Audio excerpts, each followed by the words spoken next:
Hello students, आज हम study करेंगे chapter 3 poverty as a challenge, गरीबी एक चुनौती के रूप में। जैसे कि आप सब पॉवर्टी यानी गरीबी से परिचित ही हैं। आज़ादी के बाद सबसे बड़ा चैलेंज जो था वो भारत के सामने गरीबी की समस्या को लेकर था, क्योंकि बहुत सारे लोग जो हैं वो इस समस्या से जूझ रहे थे। यानी बहुत सारे लोग जो थे हमारे देश में गरीब थे। ठीक है, तो बहुत सारी जो गवर्नमेंट ने पॉलिसीज़ बनाई हैं, कोशिश की है कि हम इस समस्या से निजात पा सकें। तो इस चैप्टर में हम इसी चीज़ को पढ़ेंगे कि हम गरीब किसे कहते हैं, कैसे मेज़र करते हैं कि व्यक्ति गरीब है या नहीं है। इंट्रोडक्शन में आप देखेंगे कि आपको इसमें बताया गया है कि हमारी डेली लाइफ में हम जिनको सोचते हैं कि बहुत सारे लोग गरीब हैं, वो कौन लोग हैं। गांव की यदि हम बात करते हैं तो वो लेबर जिनके पास ज़मीन नहीं है, और शहरों की बात करते हैं तो हम उनकी बात करते हैं जो झुग्गी झोपड़ी में रहते हैं, बहुत भीड़ बड़े स्थानों में रहते हैं, या चाइल्ड वर्कर्स हैं, बच्चे हैं सड़कों पे भीख मांग रहे हैं, ढाबा पे काम कर रहे हैं। तो इन सब को हम जो हैं गरीब कहते हैं।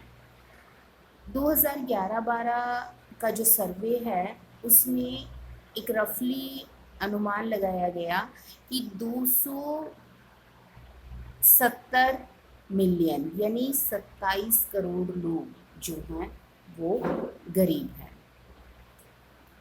और दूसरे शब्दों में कहें तो हर चौथा आदमी भारत में गरीब है।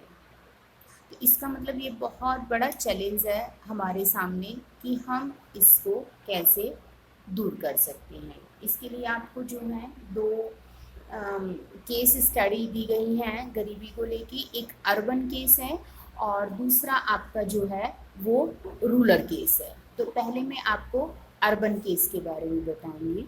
एक व्यक्ति है रामशरण, जो कि 33 इयर्स ओल्ड है और डेली बेसिस पर काम करता है। एक जो आटा बनाने वाली मिल है, झारखंड का इन्होंने एग्जाम्पल दिया है, झारखंड में रहता है वो। उसको महीने में 1,500 रुपये ही केवल मिलते हैं और उसकी फैमिली में जो है 6 मेंबर्स हैं। वो, उसकी पत्नी और 4 बच्चे। लेकिन ये जो मनी है उसके लिए सफिशेंट नहीं है, क्योंकि उसको अपने बूढ़े माता पिता के लिए जो कि गांव में रहते हैं वहाँ भी पैसा भेजना होता है। उसके पिता भी एक जो है लैंडलेस लेबर हैं और वो रामशरण और उसके भाई के ऊपर ही डिपेंड रहते हैं।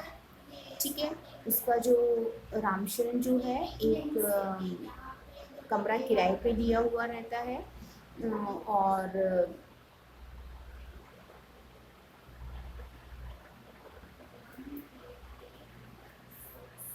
उसकी पत्नी जो है संता देवी, वो भी घरों में जो है मेड का काम करती है और 800 रुपये महीना कमा लेती है।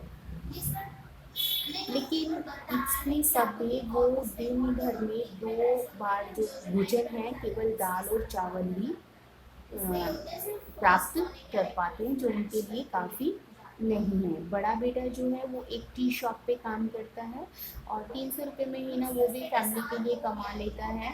10 साल की बेटी है जो बाकी अपने जो भाई बहन हैं उनकी केयर के लिए घर रहती है। उनके बच्चे कभी भी स्कूल नहीं गए हैं, उनके पास केवल 2 जोड़ी कपड़े हैं और नया कपड़ा तभी खरीदा जाता है जब पुराना पहनने के लायक ही नहीं रह जाता। जूते पहनना उनके लिए एक लग्जरी आइटम है। यदि वो बीमार पड़ जाते हैं तो उनको एक अच्छी हेल्थ केयर भी नहीं मिलती है। अब हम बात करेंगे रूरल केस की। लखा सिंह का एग्जाम्पल इन्होंने दिया है। उत्तर प्रदेश के मेरठ में वो रहता है। उसकी फैमिली के पास अपनी कोई भूमि नहीं है और इसलिए वो जो है एक बड़े किसान के यहाँ जॉब करता है। उसकी इनकम बहुत कम है और बहुत मेहनत करने के बाद दिन भर में उसे 50 रुपये मिलते हैं। कुछ किलोग्राम गेहूँ या दाल या वेजिटेबल्स जो है फार्म से उसको मिल जाती है। 8 लोगों की फैमिली को इतने भोजन या इतनी इनकम में मैनेज करना पॉसिबल नहीं है। एक कच्चा जो झोपड़ी है, हट है, उसमें वो रहता है और उसकी जो पत्नी है वो जंगल से जो है जलाने के लिए लकड़ियाँ काट कर लाती है, चारा काटती है। उसकी फादर टीबी के पेशेंट थे और 2 साल पहले वो बीमार इस बीमारी में उनको प्रॉपर ट्रीटमेंट नहीं मिला तो वो एक्सपायर हो गए। और अब उसकी मदर भी जो है वो इसी बीमारी से पीड़ित है, लेकिन उसको भी प्रॉपर जो है हेल्थ केयर नहीं मिल पा रही है। गांव में एक प्राइमरी स्कूल है, लेकिन लखा कभी भी गाँव के स्कूल में पढ़ने के लिए नहीं गया क्योंकि 10 साल की उम्र से ही उसने कमाना शुरू कर दिया था। और नए कपड़े जो हैं वो कई सालों में एक बार ही उसको मिल पाते हैं। साबुन या तेल इस्तेमाल करना उनकी फैमिली के लिए एक लग्जरी आइटम है।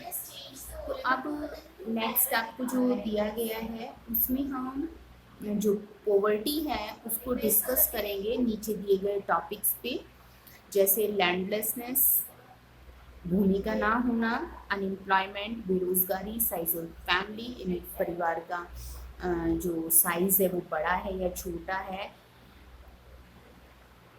इलिटरेसी, अशिक्षा, पुअर हेल्थ, ये जिसे हम कहते हैं कि हमें प्रॉपर हेल्थ केयर नहीं मिलती है, चाइल्ड लेबर, जो बच्चे श्रमिक के रूप में काम करते हैं, जो हमारी गवर्नमेंट ने 14 ईयर्स बताया है कि 14 ईयर्स से पहले बाल श्रम होता है और वो निषेध है, और हेल्पलेसनेस, और उनके पास जो है कोई भी सहायता नहीं होती है।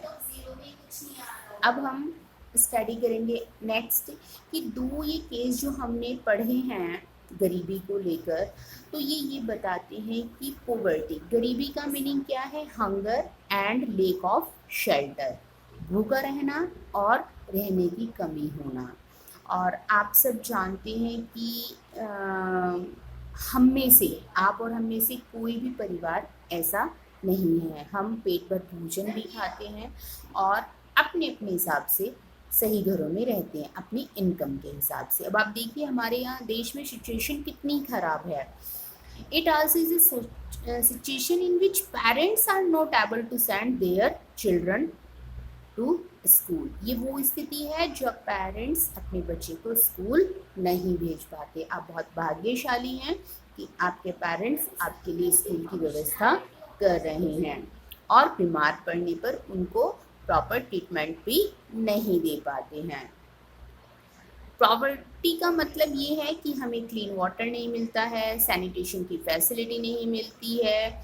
तो इस तरह से हम कुल मिलाकर ये कह सकते हैं कि एक जीवन, सामान्य जीवन को जीने के लिए जिन चीज़ों की हमें आवश्यकता होती है, यदि वो चीज़ें हमें नहीं मिल रही हैं तो हम गरीब हैं, हम गरीबी को फेस कर रहे हैं। और आप देख सकते हैं इस समय में जो लॉकडाउन के समय स्थिति खराब हुई है उसमें भी आप लोग जो हैं वो अपने कंटिन्यूसली इन चीज़ों को पा रहे हैं। आप ऑनलाइन क्लासेस अटेंड कर रहे हैं, आप घर में भोजन भी ले रहे हैं दोनों टाइम, तो इसका मतलब हम उस लेवल से काफ़ी अच्छी जगह पर स्टैंड कर रहे हैं। और इतना ही नहीं, जो पुअर पीपल्स होते हैं उनकी सिचुएशन ऐसी होती है कि हर स्थान पर ऑलमोस्ट उनके साथ बुरा व्यवहार किया जाता है, वो चाहे फार्म हो, फैक्ट्री हो, गवर्नमेंट ऑफिस हो, हॉस्पिटल हो, रेलवे स्टेशन हो या कहीं पर भी हो। और इसीलिए कोई भी व्यक्ति गरीबी में रहना पसंद नहीं करता है। स्वतंत्र भारत के लिए एक बहुत बड़ा चैलेंज था ये कि हम इस स्थिति से बाहर निकले। महात्मा गांधी भी ये कहते थे कि वास्तव में हम तभी स्वतंत्र होंगे जब हमारे देश से ये गरीबी की समस्या निपट जाएगी। पॉवर्टी के बारे में सोशल साइंटिस्ट क्या कहते हैं उनका मानना है कि बहुत सारी चीज़ों की कमी ही जो है वो गरीबी का कारण है। जैसे कि लिटरेसी रेट हमारा बहुत कम है। यदि लोग शिक्षित होंगे तो वो कोई ना कोई टेक्निकल एजुकेशन लेके अपना काम कर सकते हैं और गरीबी को दूर कर सकते हैं। जर्नल रेजिस्टेंस ड्यू टू मल न्यूट्रिशन, जो अभी हमने बात की थी पुअर हेल्थ केयर की, कि यदि हमें प्रॉपर वे में न्यूट्रिएंट्स नहीं मिल रहे हैं, हम कह तो रहे हैं हम भोजन कर रहे हैं, लेकिन यदि वो सही मायने में पौष्टिक नहीं है तो वो उससे हमारा क्या होगा। हमने पहले चैप्टर में पढ़ा था कि ह्यूमन कैपिटल, यदि व्यक्ति स्वस्थ नहीं होगा तो वो सही ढंग से काम भी नहीं कर पाएगा। तो हेल्थ केयर जो है वो होनी चाहिए हमारे पास अच्छी, जॉब की अपॉर्चुनिटीज़ होनी चाहिए, और ड्रिंकिंग वाटर, सैनिटेशन की फैसिलिटीज़ ये सब होनी चाहिए। इसमें उन्होंने पॉवर्टी को एक्सप्लेन करने के लिए 2 वर्ड्स यूज़ किए हैं जो आपको ग्रीन बॉक्सेस में उनको क्लियर किया गया है। पहला है आपका सोशल एक्सक्लूजन। इस कॉन्सेप्ट के अकॉर्डिंग क्या है, पॉवर्टी का मीनिंग जो हम बात करते हैं कि पुअर पीपल जो है हमारे चारों तरफ नज़र आते हैं, लेकिन वो पीपल जो हैं अलग अलग तरह के हैं। पुअर पीपल भी कई लेवल के हम कह सकते हैं, उनमें से कुछ की स्थिति कुछ सही है और कुछ की स्थिति बहुत बेकार है। तो हमें ये चाहिए कि जो भी फैसिलिटीज़ हैं, जो भी बेनिफिट्स हैं, जो अपॉर्चुनिटीज़ हैं, उनको सभी लोग एक बेटर वे में इंजॉय करें। इसका सबसे अच्छा एग्जाम्पल जो दिया जाता है हमारे देश में कास्ट सिस्टम को लेके दिया जाता है कि इतनी सारी कास्टेज हैं, लेकिन उन सब के लिए इक्वल अपॉर्चुनिटीज़ यहाँ मौजूद नहीं हैं। और दूसरा है आपका वल्नरेबिलिटी। इसको जानने के लिए हम बात करेंगे कि जैसे हमारे देश में जो बैकवर्ड क्लासेस के मेंबर्स हैं, विडोज़ हैं, फिज़िकल हैंडीकैप पर्सन्स हैं, इन लोगों के साथ हमारी सोसाइटी में अच्छा व्यवहार नहीं किया जाता है। और कई बार जो लोग होते हैं कि उनकी पोजीशन बहुत अच्छी है, लेकिन नेचुरल डिज़ास्टर जैसे अर्थक्वेक, सुनामी, इसके कारण या टेररिज्म के कारण उनकी स्थिति बहुत ख़राब हो जाती है। यानी कुल मिलाकर सोशल और इकोनॉमिकल जो उनकी स्थिति है वो ख़राब हो जाती है।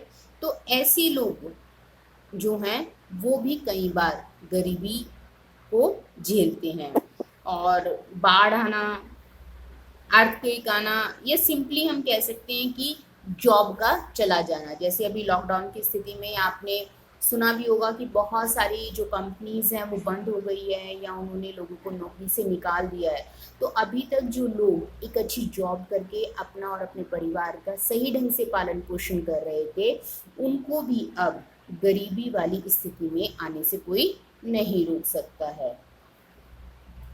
नेक्स्ट टॉपिक है आपका पॉवर्टी लाइन, गरीबी रेखा। ये आपने कई बार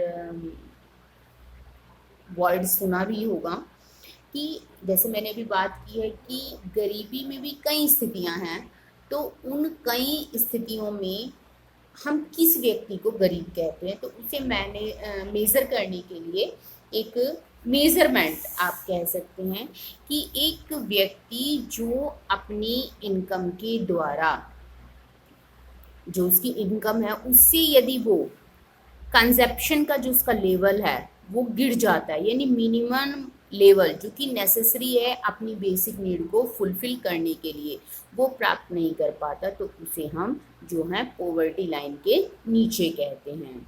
और बेसिक नीड हमारी क्या होती है, ये हर कंट्री की हर समय पर अलग अलग होती है। तो ये पॉवर्टी लाइन में vary with time and place, हर देश के लिए और हर समय के लिए ये अलग अलग हो सकती है।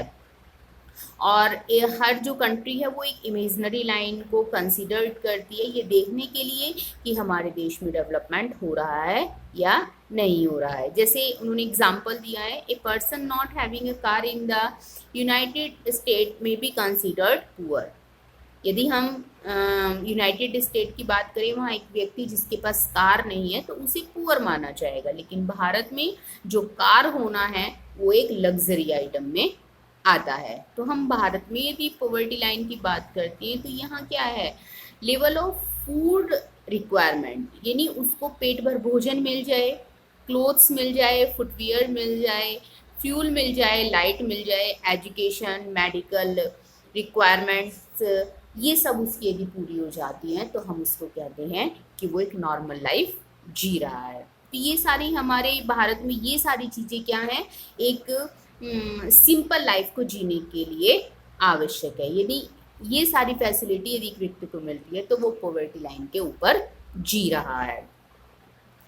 और इसको और थोड़ा सा उन्होंने डिटेल में दिया है कि भारत में रूरल एरियाज़ की यदि हम बात करते हैं तो 2400 कैलोरी प्रति व्यक्ति को पर डे मिल रही है।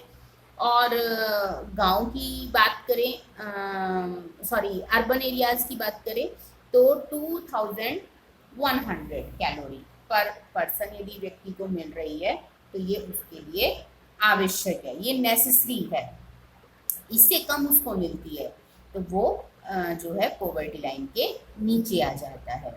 इसमें एक और कैलकुलेशन दी गई है, 2011-12 का दिया है कि एक पर्सन जो है यदि वो 816 रुपये पर मंथ रूरल एरियाज में और 1000 पर मंथ अर्बन एरियाज में कमाता है, उसकी सैलरी इतनी है, तो वो पॉवर्टी लाइन के ऊपर जी रहा है। इसमें एक और सर्वे का दिया गया है, national sample survey organisation NSSO जो है वो भी 5 साल में जो है वो सर्वे करती है और ये बताती है कि भारत में कितने लोग जो हैं वो पॉवर्टी लाइन के नीचे रह रहे हैं। अब है पॉवर्टी एस्टिमेट्स, इसको जो है इस टेबल के माध्यम से इसमें समझाया गया है कि आपको इसमें ईयर, रूरल और अर्बन क्षेत्रों का पॉवर्टी रेशियो नज़र आएगा और नंबर्स ऑफ पुअर नज़र आएंगे मिलियंस में। तो आप इसको स्टडी करेंगे, जो कॉन्सेप्ट अभी आपको मैंने क्लियर किया है उसी से रिलेटेड है ये कि कौन कौन से ईयर में कितने कितने परसेंट लोग हमारे शहरों में और गाँव में जो थे वो गरीब थे। तो इस चैप्टर को आज मैं यहीं क्लोज कर रही हूँ। नेक्स्ट वीडियो में आपको ये चैप्टर आगे डिस्कस किया जाएगा। Thank you.